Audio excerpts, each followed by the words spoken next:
Hello, I'm Christine McDonald, and I'm down at Likens Park in the northeast corridor of Kansas City, Missouri, where I spent 17 years of my 21 years of being bought, sold, homeless, addicted, prostituted.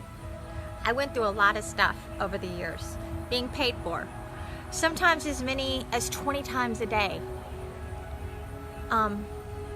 In that journey, a lot of things happened.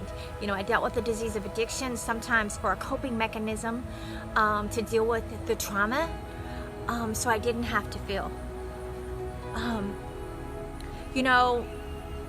One of the things I think we forget to address when we think about the world of trafficking and exploitation, prostitution, is we don't really talk about the demand.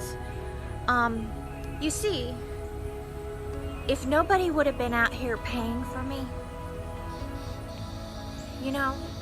a trafficker wouldn't have had a reason to sell me. Some of the most vile and heinous experiences that I endured, from being stabbed and left for dead at the Missouri River, from being hogtied and branded with a cattle iron like I was an animal.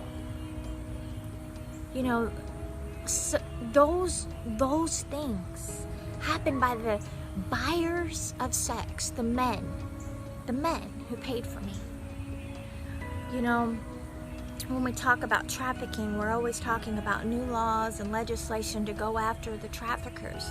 Oftentimes, it's been my experience in the 16 years I've been out, lots of times the guys that are out here trafficking women oftentimes have incurred some of the same similar family breakdowns and abuse that leads women into this life.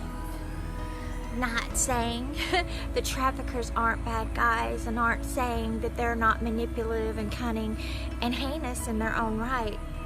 I'm just saying the missing part of this fight is the demand.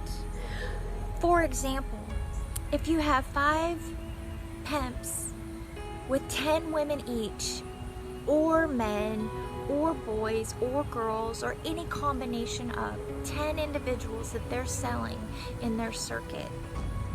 Did you know for those 5 pimps, for those 10 human beings that they're selling, on average, those individuals, whether they're being paid for online, in a hotel, in the back rooms of a strip club, in a massage parlor, or in street prostitution, which has now kind of became a new thing again after the shutdown of Backpages.